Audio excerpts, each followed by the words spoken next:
జై గురు దత్తాత్రేయ. 2026 మే నెలలో వృషభ రాశి వారికి గ్రహస్థితి ఎలా ఉంటుంది? ఇక్కడ ధనస్థానంలో గురువు యోగిస్తాడు. తప్పకుండా వీళ్ళకు ఈ నెల బాగుంటుందనే చెప్పాలి. శని కూడా అనుకూలంగా ఉండడం, రాహుకేతులు అనుకూలంగా ఉండడం, అది అన్ని రకాలుగా వృషభ రాశి వారికి 5వ నెల చాలా బాగుంటుంది. అయితే వీళ్ళు ఎక్కువగా ఎరుపు రంగు లేదా బ్లూ అంటే నీలము, ఎరుపు అంటే రెడ్, ఈ 2 రంగుల దుస్తులు ముఖ్యమైన పనులకు వెళ్తున్నప్పుడు ధరించడం విశేషం.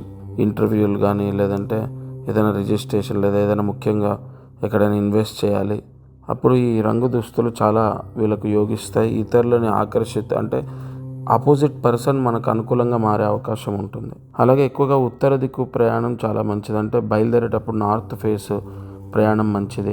అలాగే ఈ నెల పెట్టుబడులు ఎక్కడైనా పెట్టుబడి పెట్టాలి అంటే పెట్టుబడి పెడితే బాగానే ఉంటుంది. ఈ వృషభ రాశి వారికి అన్ని రకాలుగా బాగుంది కాబట్టి పెట్టుబడి పెట్టవచ్చు.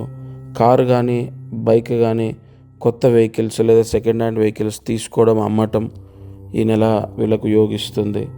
అలాగే పంచదార, 2 కిలోల పంచదార దగ్గరలో ఉన్న దత్తాత్రేయ స్వామి లేదా సాయినాథుడి మందిరంలో లేదా రాఘవేంద్ర స్వామి మఠంలో గురువు యొక్క రూపాలైనటువంటి దేవతలు ఆ దేవాలయాల్లో 2 కిలోల పంచదార దానం చేస్తే ఆరోగ్య సమస్యలన్నీ పోతాయి.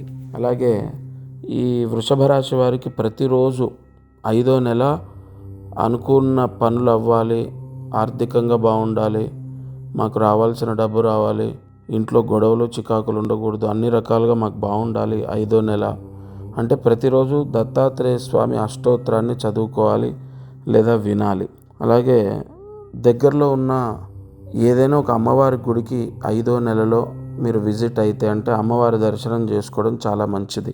ఈ నియమాలు పాటిస్తే ఖచ్చితంగా వృషభ రాశి వారికి 5వ నెల చాలా బాగుంటుంది.